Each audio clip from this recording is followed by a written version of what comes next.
Bonsoir à toutes et à tous et bienvenue sur Maritima TV. On commence ce journal avec une commémoration importante. Il y a 82 ans à Marseille, 20 000 personnes étaient raflées sur le Vieux-Port et plusieurs autres déportées. Pour se souvenir de ces événements tragiques, une cérémonie a eu lieu hier matin. D'abord place Fortuné Sportiello devant le monument de la déportation, puis sur le parvis de l'Opéra. Sur place, le maire Benoît Payan s'est exprimé. Mais d'abord, on écoute l'ancienne déportée marseillaise Denise Toros-Marter. Elle nous parle de son vécu douloureux et adresse un message à la jeunesse. Je crois que c'est important pour vous d'être ici. Pour moi, moi c'est un peu le chant du cygne pour moi. J'ai 97 ans, mais on a fait le serment que celles qui retournaient raconteraient justement pour que la jeunesse ne soit pas aux prises avec des partis d'extrême, qu'ils soient de gauche, qu'ils soient de droite, ou qui racontent comme le défunt qui est parti là, qu'à Auschwitz qu'on ne gazait que les poux. Alors comme disent, où sont passés des milliers et des milliers de gens et mes parents également, mon père, ma mère et ma grand-mère. Et moi-même qui ai survécu.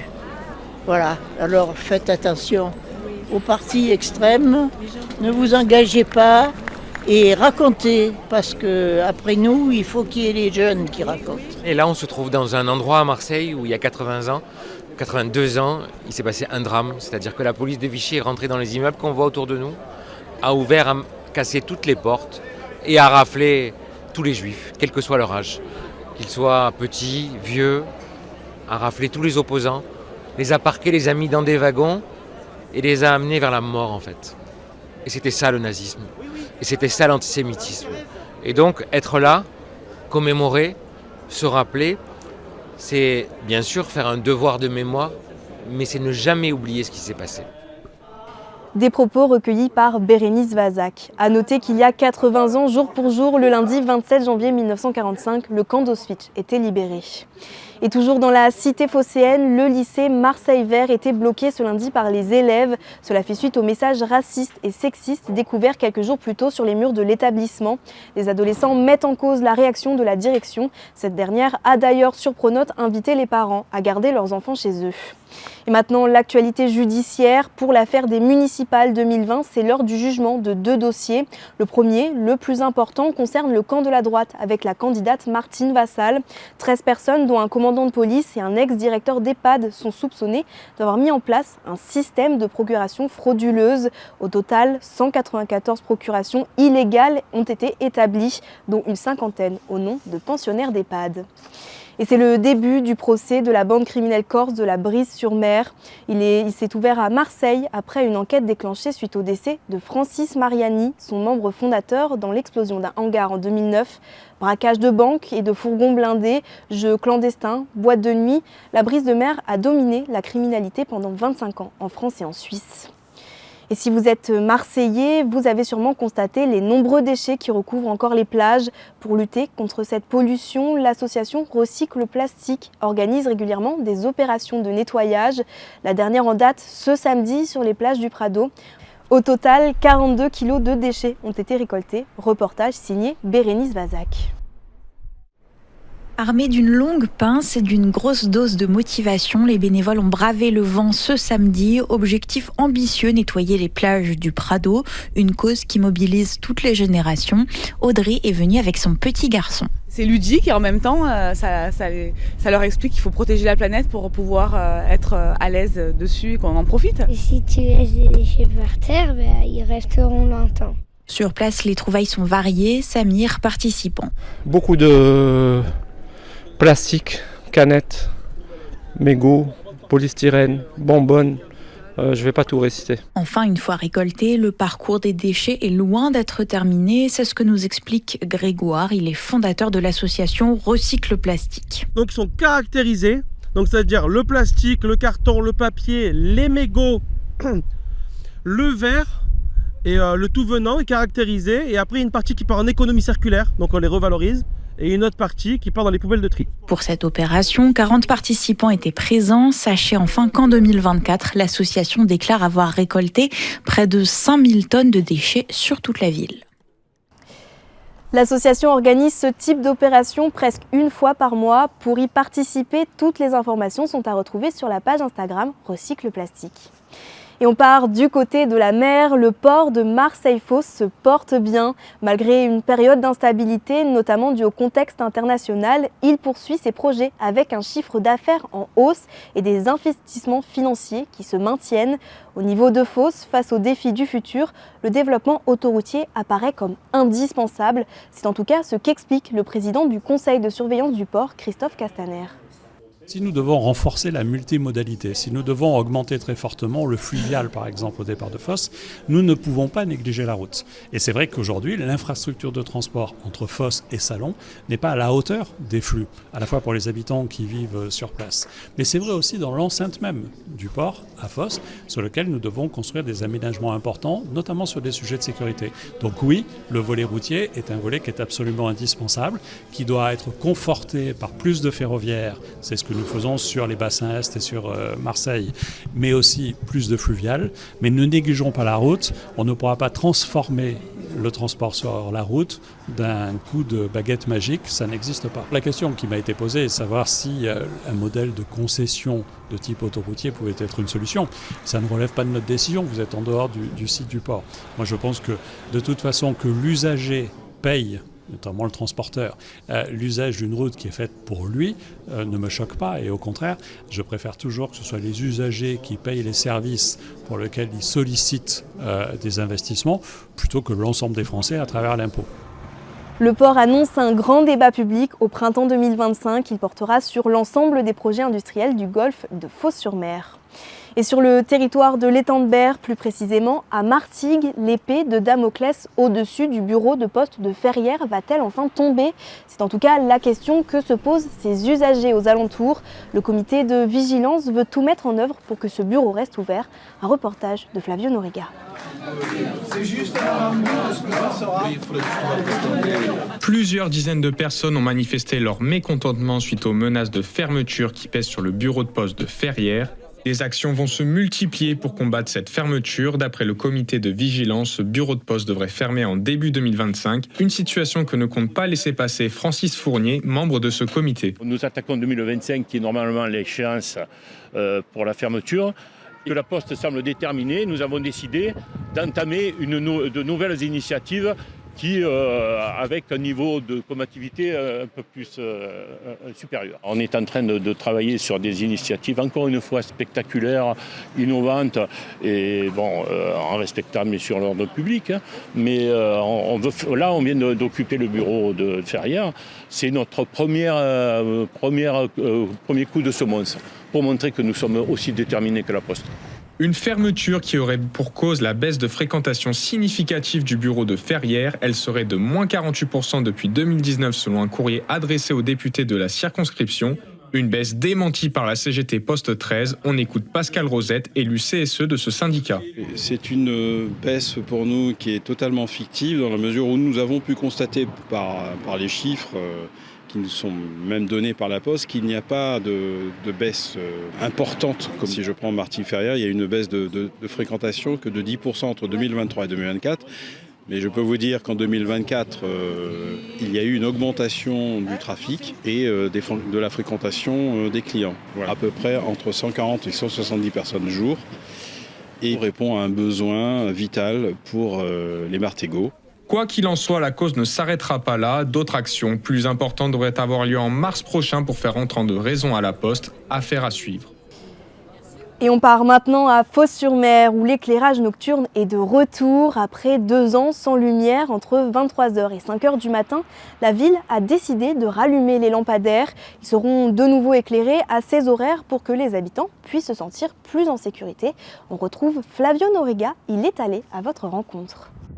Désormais, quand le soleil se couche, la lumière subsiste toujours à Fos-sur-Mer. Pour rappel, la commune avait suspendu l'éclairage public entre 23h et 5h du matin il y a 2 ans pour faire des économies face au coût de l'électricité exorbitant. Une mesure qui a été nécessaire pour Tony Mazer, directeur du pôle développement de la ville de Fos-sur-Mer. L'expérimentation méritait d'être menée, donc il fallait la mener. L'électricité avait explosé. Quand on parle d'un peu plus de 100 000 euros par an à l'échelle du budget d'une collectivité, ça n'est vraiment pas négligeable. Donc aujourd'hui, nous allons nous tourner vers d'autres pistes pour réaliser ces économies. Cette nouvelle a rassuré les habitants car même si pendant ces 2 ans il n'y a pas eu d'augmentation significative de la criminalité due à l'absence d'éclairage, un sentiment d'insécurité existait chez les Phocéens. Il y a des moments où on passe le soir, comme avant, à 11h, il n'y a plus d'éclairage, c'est pas évident. Les quartiers sont noirs, moi ma femme elle rentre tard le soir, donc elle a un peu peur toute seule. C'est vrai qu'avec les lumières, ça c'est mieux quand même, on se sent plus en sécurité. Désormais, la ville va se tourner vers la modernisation de son parc lumineux pour faire des économies. En ce sens, les luminaires vont être progressivement tous équipés de lampes LED. Au niveau national maintenant, la tempête Herminia a fait des ravages en France, notamment à Rennes. La ville a subi les pires crues depuis plus de 40 ans. L'île-et-Vilaine est d'ailleurs placée en vigilance rouge, le plus haut niveau, et ce jusqu'à mercredi, voire plus. Avec de fortes pluies et des vents violents, l'eau continue de monter et les habitants ont été évacués. D'ailleurs, 8 autres départements de l'Ouest sont aussi en alerte orange. Et on passe au sport avec le football et le derby de la Méditerranée échappe à l'OM. C'est une défaite hier soir qui clôture la 19e journée de Ligue 1. Nice marque 2-0 lors d'un match où les Marseillais n'ont rien montré. Qui plus est, en déplacement, là où les Olympiens étaient pourtant irrésistibles depuis quasiment le début de la saison. Les réactions d'après-match avec Karim Attab. Abbiamo perso meritatamente, non abbiamo fatto bene dall'inizio alla fine. C'est une défaite méritée ce soir. On a mal joué du début à la fin. Il primo gol che abbiamo subito, perché poi abbiamo un po' attaccato, ma on a trop souffert à partir du premier but encaissé. Ensuite, on a essayé un peu d'attaquer, mais on n'a jamais eu cette rage et cette détermination pour revenir dans le match. Riprendere la partita. Può succedere, perché questo è un campionato difficile dove Lille perde punti. Ça peut arriver, car c'est un championnat difficile. On voit que Lille a perdu, on voit que le Paris Saint-Germain perd des points également, Lyon également. Et nous aussi ce soir, contre une équipe forte, contre un gros effectif. Maintenant, il va falloir repartir dès mardi, essayer de comprendre ce qui n'a pas fonctionné ce soir. Il n'y a pas grand-chose à garder sur le match d'aujourd'hui, malgré les plusieurs bons matchs qu'on avait fait jusqu'à présent. Poco da salvare, anche se venivamo da tante partite fatte bene. Ouais, c'est vrai que c'était compliqué, même je dirais que même après le premier but, on n'a pas eu vraiment cette réaction qu'on avait pu montrer même sur les matchs précédents où on avait été mené. Là, comme j'ai dit, c'est un jour sans, on n'a pas été bon dans ce derby. Après à 2-0, ils ont fermé et c'est devenu très très compliqué. Mais voilà, il y a des jours comme ça, l'explication... je sais pas, il faudra revoir aussi ce qu'on a mal fait, notamment sur les buts encaissés, mais même dans le jeu, on n'a pas montré le visage qu'on montrait ces dernières semaines et on le sait, et il faudra se racheter dimanche. Les Olympiens conservent leur 2e place au classement avec 3 points d'avance sur Monaco et 4 sur Nice. A noter que la LFP condamne les chants homophobes et sexistes et les banderoles à l'Allianz Riviera qui ont terni encore un peu plus la soirée. Prochain match dimanche et pas des moindres puisque Lyon fera le déplacement au Vélodrome. Et le hockey à Marseille, les Spartiates n'y arrivent plus. Battus à domicile 6-4 face aux Boxers de Bordeaux, les Marseillais enchaînent leur 6e défaite de rang. Une équipe qui a sombré pendant les 2 tiers du match alors qu'elle avait très bien entamé la rencontre. Et même s'ils ont failli revenir dans le dernier tiers, c'est insuffisant pour le coach Luc Tardieu qui est à la recherche de solutions. Moi, ce que j'ai du mal à comprendre avec cette équipe, c'est pourquoi le moindre petit grain de sable dans un match nous fait basculer aussi vite. J'ai pas la réponse, c'est mental, je travaille dessus mais j'ai pas la réponse. Mais c'est compliqué dans un match, si pendant 15 minutes t'es pas là, que tu prends le bouillon, derrière il y a une réaction évidemment parce que t'es au pied du mur, mais il faut qu'on arrive à contrôler les matchs mieux que ça. Là où je suis un peu déçu sur ce plan-là, c'est que ça a été le cas à Amiens. On fait, je crois à Amiens, 53 shoots à 11, on fait vraiment un gros match, ça tourne pas de notre côté mais on est vraiment dans le plan de match de A à Z. Et ce soir, on retombe un peu dans nos travers de montagnes russes. Donc il faut qu'on stabilise tout ça. Avec ce revers, les Spartiates voient les places de play-down se rapprocher. Ils ont seulement 3 points d'avance sur Nice, première équipe dans la zone de play-down. Ils devront redresser la barre et ce, dès demain à domicile contre Rouen. Et à Istres, c'est une belle fête de la gymnastique artistique qui s'est déroulée ce week-end. La Halle Polyvalente a accueilli l'Open Gym 13, un championnat départemental individuel. 1000 jeunes représentant une dizaine de clubs de toutes les Bouches-du-Rhône y ont participé. Didier Parasme, le président de l'Étoile Gymnique Istres Entre-Saints, répond à Jean-Michel Darras. L'Open, en fait, ça c'est ouvert également à des jeunes qui font de la gym depuis peu et pour eux, donc, leur première compétition. Et donc, on a des petites filles et des petits garçons qui ont à peine 7 ans. Et donc, ça restera pour eux leur première compétition à Istres dans ce bel ensemble sportif. Comment ils se sont préparés on suppose avec beaucoup de sérieux, parce que c'est un événement qu'ils ne voulaient pas rater devant la famille, devant leurs amis. Bien sûr, c'est l'événement, surtout quand c'est la première compétition et qu'on a 7 ans, on a toute la famille, les parents, les grands-parents, etc. Donc depuis le mois de septembre, depuis la rentrée, elles savent que la date c'est le 24-25 janvier sur Istres, donc en plus c'est local et donc à ce moment-là il y a une pression supplémentaire et un enjeu qui leur sont propres et qu'elles ont envie de réussir. L'Istrien Nathan Camiri, membre de l'équipe de France junior et médaillé au dernier championnat d'Europe, a d'ailleurs participé à la compétition. Et quand MacArthur Glen Provence devient MacArthur Glen Miss Provence, le comité régional de ce concours a organisé ce week-end un grand casting au village des Marques à Miramas. Plusieurs dizaines de candidates sont venues de toute la région pour tenter leur chance. Dans le jury, il y avait notamment la Miss Provence actuelle, Mégane Berthaud. Jean-Michel Darras a rencontré sur place la martingale Jeanne, 20 ans, et Manon, 23 ans d'Avignon. Ça a été un peu stressant, mais c'était une bonne expérience et on verra. C'est quoi le plus stressant? Parce que je vous entends dire stressant, mais c'est quoi? En fait, on ne sait pas trop à quoi s'attendre. On vient, on ne sait pas à quelle sauce on va être mangé. Et se présenter devant un jury, c'est toujours assez stressant. On perd nos moyens facilement, mais en vrai, c'est que du plaisir. C'est une très belle expérience, on fait des belles rencontres. On a l'occasion de discuter avec chacune et puis c'est toujours bien ces moments de partage. Oui, on a eu quelques échanges, ils nous ont demandé si on suivait les actualités Miss France, ce qu'on faisait, ce qui nous a poussé à faire ce casting, pourquoi avant ne pas s'être présenté et maintenant oui. Et surtout, je pense qu'ils nous demandaient aussi comment on se sentirait sur scène avec des talons. Et voilà. Personnellement, j'ai pas su toujours avoir confiance en moi ou parler devant un public, mais voilà, c'est des petits challenges qu'on se met et puis c'est beau de le faire. Après, forcément, on a envie d'aller jusqu'au bout et le but ultime, d'aller jusqu'à Miss Provence, pourquoi pas. A noter qu'un autre casting pour Miss Provence aura lieu dimanche et cette fois ce sera aux Terrasses du Port à Marseille. Et d'ailleurs, l'Istréen Dylan Palmerini a été élu 4e dauphin de Mister France ce samedi.